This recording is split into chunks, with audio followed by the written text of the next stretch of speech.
suis Aurélie Bocquier, épidémiologiste au sein de l'unité de recherche APEMAC de l'Université de Lorraine.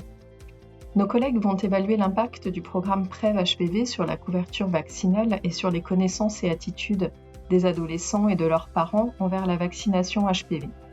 En complément, et pour aider à l'interprétation des résultats, nous allons explorer la façon dont le programme a concrètement été mis en œuvre sur le terrain, comment il a été perçu par les différents publics concernés et les freins et leviers qui ont été rencontrés. C'est ce que l'on appelle une évaluation de l'implémentation. En cas de résultat négatif, c'est-à-dire si l'on ne montre pas d'impact significatif d'une intervention, ce type d'évaluation aide à différencier une intervention non efficace d'une intervention présentant des problèmes de mise en œuvre ou des défauts d'implémentation. Si les résultats sont positifs, elle aide à comprendre comment l'intervention fonctionne.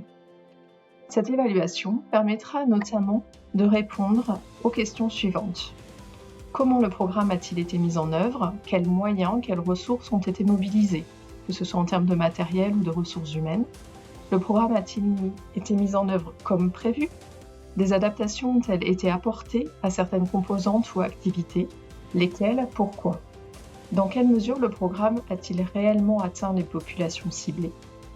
Ce programme, mis en œuvre dans un cadre expérimental, est-il transférable dans d'autres contextes ? Pourrait-il être étendu à plus large échelle, par exemple à l'ensemble des collèges ou auprès des médecins généralistes français, sous quelles conditions ?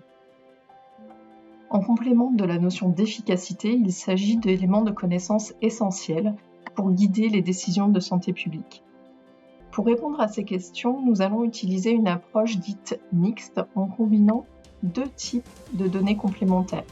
D'une part, des données quantitatives recueillies tout au long du projet à l'aide de formulaires types complétés par les chefs de projet ou de questionnaires complétés par les participants, par exemple par les médecins généralistes ayant suivi la formation ou par des intervenants ayant animé les séances d'éducation auprès des adolescents ou par les adolescents eux-mêmes à la fin du jeu sérieux ou après avoir été vaccinés.